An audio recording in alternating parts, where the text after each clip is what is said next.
bring in Steve Sarkisian, USC head coach. Had a pretty good day yesterday, and Steve joins us on the show. How do you spend signing day, Steve?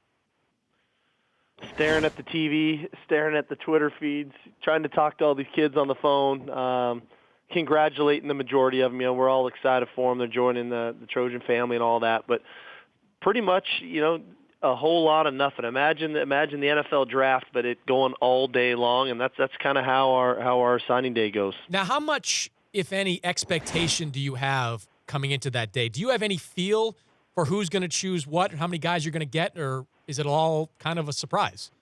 No. I mean, we are 90 to 95% really sure exactly what's going to happen, and those are the great ones. You know, the kids who have been committed to you. They're celebrating coming. They never waver when any other school calls. And then you've got one or two there at the end that you know, you're still trying to finalize. You're still trying to close on. And for us yesterday, it all went according to plan. Is there any 11th hour recruiting that you do? Do you send texts? Do you do anything like that? There's definitely 11th hour recruiting. I mean, there's phone calls, whether it's to the kid directly or to the mom or the dad, or it could be the coach or whomever that is, just to, you know, reaffirm where everybody's at. Now, I make it a point the day before signing day really to call every one of our kids just to touch base, make sure they're doing okay, let them know that the next day is going to be a day of celebration, it shouldn't be a day of stress, and things of that nature. So the recruiting process never ends until you get that fax. You did lose out on Snoop's kid, though, Steve. Womp womp. You know, at the end of the day, you know, I think for Cordell and for Snoop, you have to do what's in what you think is in your best interest, and that's no different than for USC. We have to do what's in our best interest as well. So, wish him luck. He's a really good football player, and he's going to a good program. Is Snoop no longer a friend of the program? No, Snoop will always be a friend of our program. He's been great to USC. Do you take it personally when people don't choose your school, or when you're talking to these guys and they commit to you verbally and it's that whole Jerry Maguire, my words as strong as oak situation, and then they switch it up and leave? How personally do you take that? Well, I think everybody takes it somewhat personally. I mean, if you're not in this profession, if you're not competitive, and once your competitive juices start flowing, of course we take it personally. But I think the best way to really handle it is to think to handle it rationally. And the more time you spend dwelling on the kid you don't get, the less time you're spending on the kids that you probably can get or might get, or shifting your focus on what's the best strategy to go on from there. So it stings for a minute, but you have to move forward. You don't ever follow up with them and say, but why? Can you just tell me why? What did I do? Did I say something? Was I too aggressive? Sometimes you want to know that. It depends on when that occurs. You know, there's kids that tell us no in April, you know, May, June, July, right? I mean, these kids are making commitments then. And so you want to know, you know, what the issues are so that, you know, you can take some of that information the next time around with the next kid and hopefully, do a better job of it. Now, you just seem to not have that problem yesterday. You said everything we thought could occur happened exactly the way we thought it could happen. 3 5-star prospects, and you addressed all your positions. You said, what's the weakest spot, though, you still need to address?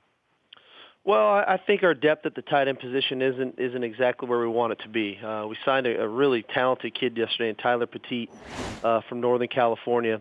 But just from a sheer scholarship number, we're thin at that position for an offense that likes to utilize the tight end. So we'll have to address that some, maybe with some defensive players sliding over and doing some stuff for us on the offensive side of the ball. But that's probably the biggest position of need from a depth standpoint. And then the second one really is wide receiver.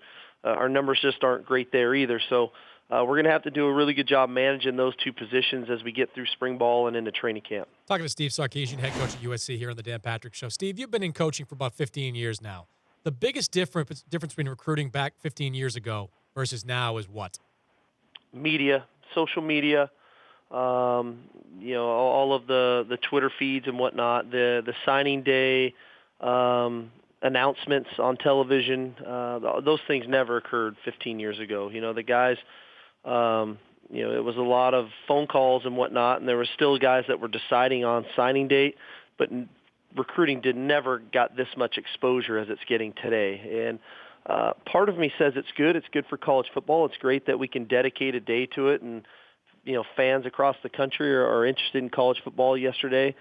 But the other part of me is we're just, in my opinion, heading down a little bit of a slippery slope with kids making decisions on national television that might not be ready to make those decisions, or might not be doing it in the classiest fashion. So, I think this is here to stay. This is the media-driven world that we're living in right now. So I think that we have to continually try to educate these guys in the recruiting process of just how to handle it moving forward. Looking back on your career in coaching, who's the one that got away? Oh, man. Plenty of that. More got away than we got, fortunately. But is there a guy you thought you had? Is there a guy out there that turned into a star that you felt was in your grasp and just slipped out? I don't know. I mean, there's been plenty of guys that you just don't get for a variety of reasons, like I said. And, I've never dwelled on the guys that we didn't get. And we've gotten some great ones on signing date or at the last minute, and they've turned out to be great players too. And for whatever reason, those are the guys I end up focusing on. So I really don't remember the guys that we didn't get. We've gotten some really good ones on signing date. Obviously, Dory Jackson, Juju Smith, a year ago, they turned out really good for us. So, hopefully we can get the same production out of Iman Marshall and John Houston and Rasheem Green, the guys that did it yesterday for us as well. Good to visit with you, Steve. Congratulations on the day yesterday, and best of luck next year. All righty, guys. Thank you. Have a great day. That's Steve Sarkisian, head coach at USC.